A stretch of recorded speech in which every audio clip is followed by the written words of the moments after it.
Per scolpire un capolavoro in marmo serve un modello in gesso, che a sua volta, a seconda dell'autore, può essere un'opera in grado di donare grandi emozioni. Ne sanno qualcosa gli amanti dell'arte che affollano le esposizioni canoviane e ne sapeva qualcosa anche lo scultore Francesco Rebesco, la cui splendida collezione di modelli in gesso è ora nelle disponibilità del comune di San Zenone degli Ezzelini.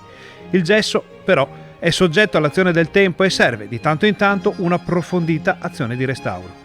Azione che è stata condotta dagli insegnanti e dagli allievi del corso per tecnici di restauro dei beni culturali dell'ente di formazione Irigem di Rosà. Le abbiamo poste con i nostri studenti, abbiamo usato dei metodi innovativi per le puliture, quindi con l'agar-agar e dei test e ogni opera d'arte ha avuto un trattamento differenziato.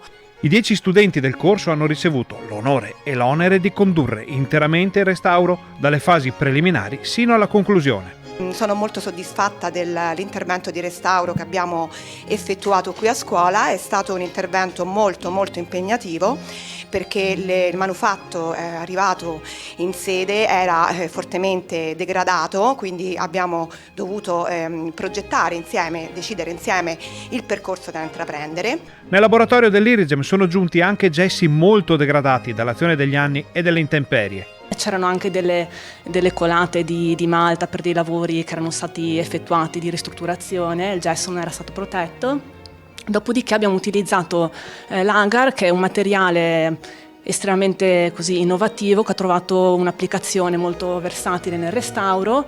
È un gel, un gel naturale. Il percorso di restauro, che all'Irigem sfrutta anche tecnologie e materiali all'avanguardia, parte sempre e comunque dal rispetto dell'opera e dall'attenzione verso la visione dell'artista. Rebesco amava aggiungere argilla nel gesso per dare sia una colorazione più calda all'opera finale, sia per allungare i tempi di asciugatura e quindi di lavorazione del gesso. Quindi anche noi, quando abbiamo ricostruito queste parti, abbiamo aggiunto dei pigmenti per avvicinarci il più possibile alla tonalità calda dell'opera. Il lavoro di restauro è stato completato e nei prossimi giorni i gessi verranno restituiti alla gipsoteca, che raccoglie il materiale e l'eredità di Rebesco, dove finalmente il pubblico potrà vederli tornare a nuova vita.